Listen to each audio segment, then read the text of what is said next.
Bem-vindo de volta ao canal Direito da Infraestrutura e Regulatório. Eu sou Maurício Portugal Ribeiro, advogado especializado nos setores de infraestrutura. E hoje eu queria conversar com vocês sobre a Lei 14.183, a nova Lei de Licitações e Contratos Administrativos. A Lei 14.133 vai entrar em pleno vigor em março de 2023. E é preciso que a gente comece a debater uma série de temas que estão tratados, alguns deles mal tratados na lei, para tentar guiar a interpretação que ela vai receber daqui em diante.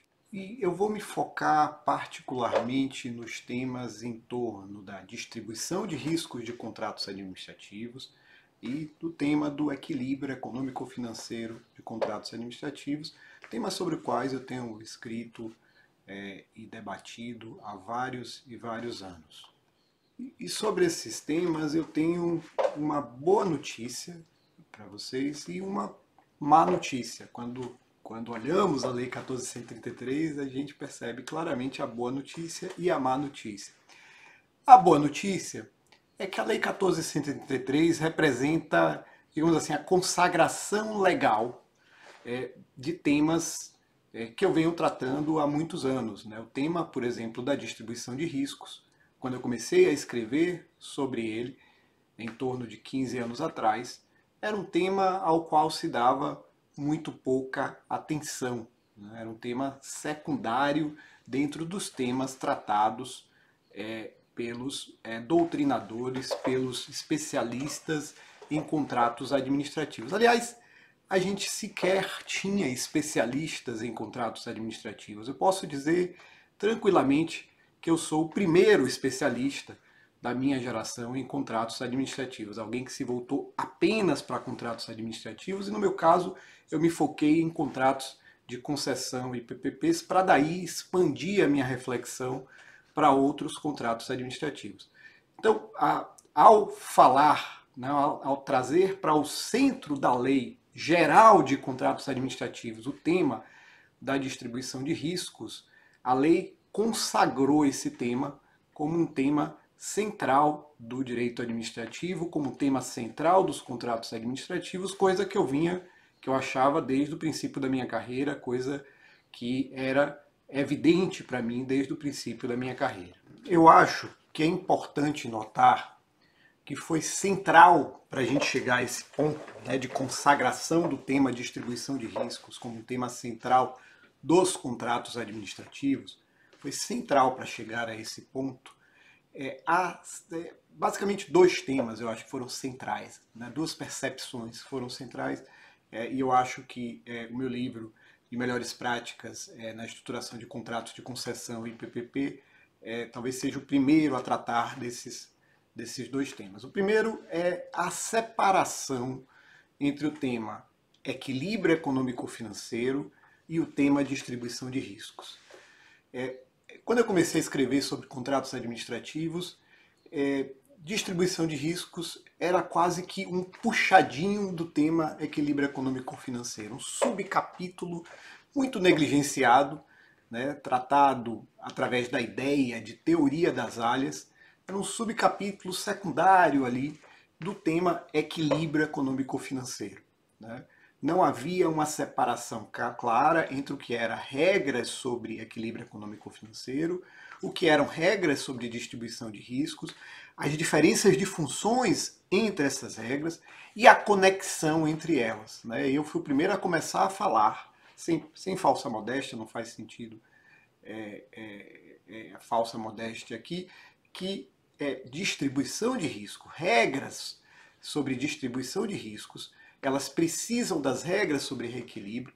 As regras sobre equilíbrio econômico-financeiro são braço operacional, né? São o braço operacional da distribuição de risco. É um instrumento para dimensionar, para calcular as compensações que são consequência da incidência da distribuição de risco. Essa separação conceitual foi absolutamente essencial para a gente ter uma consagração do tema distribuição de riscos como um tema central, né, no nosso direito administrativo, nos nossos contratos administrativos. O segundo tema, que foi absolutamente central para a consagração legal do tema distribuição de riscos em contratos administrativos foi a associação da noção de controle sobre os eventos à ideia de distribuição de riscos, né? Eu fui certamente o primeiro dentro do direito administrativo a falar sobre isso, que distribuição de riscos deveria ser sempre feita considerando o controle, né, pelas partes, controle sobre os eventos pelas partes do contrato. E isso foi uma consequência também de olhar a distribuição de riscos a partir da perspectiva da melhor prática, né? Isso é uma coisa também que foi inovadora no nosso mundo de contratos administrativos, né? Acho que o meu livro sobre melhores práticas na estruturação de concessões e PPPs foi o primeiro livro sobre melhor prática na estruturação de contratos.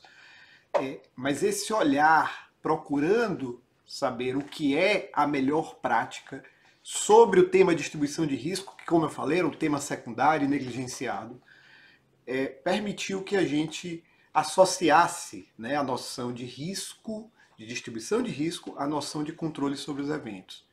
E isso, sem dúvida, permitiu uma melhoria da qualidade dos nossos contratos enorme, né? Se você olhar os nossos contratos da década de 90 e se você olhar os nossos contratos recentes, a distribuição de riscos desse contrato, você vai ver que tem diferenças muito notáveis, muito notáveis. Porque a partir da noção de controle, né, da percepção de que o controle sobre os eventos era algo importante para definir a alocação de riscos, a gente começou a olhar os temas tentando segmentá-los de maneira a verificar em que casos havia controle sobre os eventos do concessionário, em que casos havia controle do poder público, em que casos não havia controle, né? Se tratava de eventos que não eram controláveis por nenhuma das partes. Isso foi absolutamente essencial para aperfeiçoar os nossos contratos. Eu gosto de dar, tem vários exemplos, tá? Eu terminei escrevendo ao longo dos anos sobre como distribuir riscos ambientais em contratos administrativos, sobre como distribuir risco de remanejamento de interferência, sobre como distribuir riscos de remanejamento, distribuir riscos de realocação involuntária de população, né, os riscos sociais, desapropriações, desocupações de áreas, e sobre outros tantos temas. Mas em todos esses artigos, em todos esses trabalhos, o que eu tentei fazer foi quebrar essas categorias gerais. Por exemplo, a categoria geral, risco ambiental, que era usada para a distribuição de risco nos contratos lá da década de 90, em categorias muito mais específicas, que refletiam as diferenças sobre o controle dos eventos, né? Então, eu gosto de dar o exemplo em relação aos riscos ambientais, porque eu acho que esse é mais fácil de evidenciar. Então a gente parou de distribuir esse risco sobre as questões ambientais nos contratos administrativos, olhando a ideia riscos ambientais como um todo, e quebrou essa noção em subnoções, né?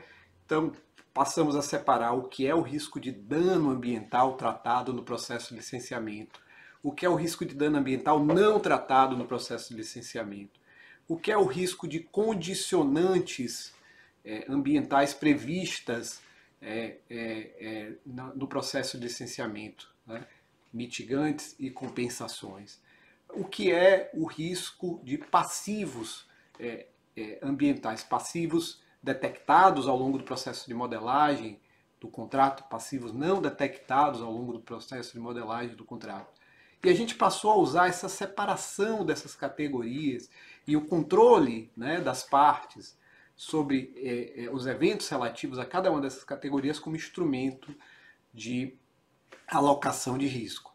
De maneira que hoje os nossos contratos administrativos, particularmente os contratos de maior vulto, os de concessão, os de PPP, os de grandes obras, são muito mais específicos em relação à distribuição desses riscos e muito mais eficiente. Então, não é apenas uma evolução teórica que se fez na academia, apenas conceitual, não. É uma evolução teórica, conceitual, sólida, robusta e que teve impactos na prática, melhorou os nossos contratos administrativos de maneira relevante nos últimos anos. As cláusulas sobre distribuição de riscos são influenciadas, profundamente influenciadas por essa produção acadêmico-profissional que se fez em torno desses temas. Portanto, a boa notícia é que todo esse trabalho, né, que foi feito sobretudo em torno dos contratos de concessão e PPP, agora é reconhecido.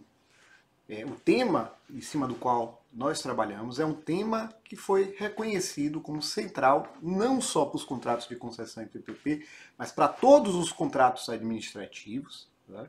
E foi tratado pela Lei 14.133 como tal, como tema central. Então há uma consagração, há um reconhecimento da importância desse tema e, finalmente, um tratamento legal desse tema. Então essa é a boa notícia. Mas precisamos falar também da má notícia, né? Da má notícia. A má notícia é que claramente a Lei 14.133 foi redigida, em relação a esses temas, foi redigida provavelmente por pessoas que não entendiam suficientemente do tema. Há equívocos conceituais e há equívocos também na seleção da linguagem utilizada. É uma linguagem pouco técnica.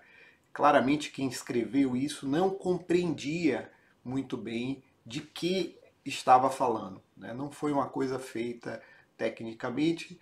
Isso tem muito a ver com o que vem acontecendo nos últimos anos, né? Que é eu diria assim, que há uma desvalorização das expertises, né? Então, o acesso mais amplo às informações via internet fez com que alguns passassem a valorizar menos, né, a construção do conhecimento, a construção da expertise, né, e a noção de que, e uma certa percepção de que qualquer pessoa pode escrever adequadamente sobre qualquer tema, sobre a lei, consultando a internet e conversando com outras pessoas. Claramente não é assim. No passado, para fazer uma lei como a 14.133, a gente criou comissões de especialistas, né, que faziam esse trabalho de tentar gerar um anteprojeto de lei, e depois isso evidentemente é submetido ao processo político, que envolve uma série de negociações, né? A 14.133 não obedeceu exatamente a isso, e tem uma parte disso também que eu acho que diz respeito ao processo político, né?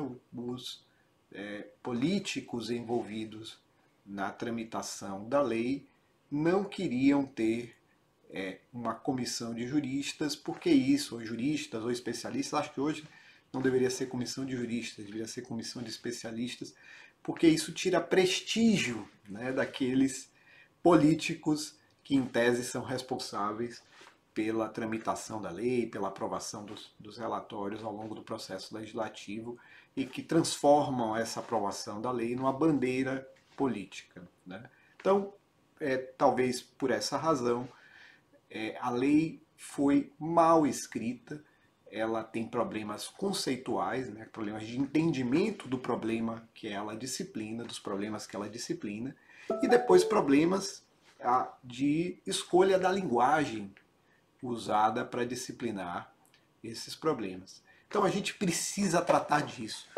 para corrigir via interpretação esses problemas conceituais, esses diversos equívocos que foram consequência de uma lei mal feita, mal escrita, né? Então eu queria tratar disso aqui, né? Queria tratar desse tema aqui. Hoje eu abro uma sequência de vídeos sobre a Lei 14.133. Nas próximas semanas eu vou comentar alguns por vídeo, né? Posteriormente, certamente, eu vou escrever sobre isso, mas primeiro eu queria colocar minhas posições aqui por vídeo. Vou comentar os problemas da Lei 14.133, particularmente em torno dos temas distribuição de riscos e equilíbrio econômico-financeiro de contratos. Quero agradecer mais uma vez a sua atenção e voltarei nos próximos dias com os meus comentários, os diversos comentários sobre a Lei 14.133. Obrigado.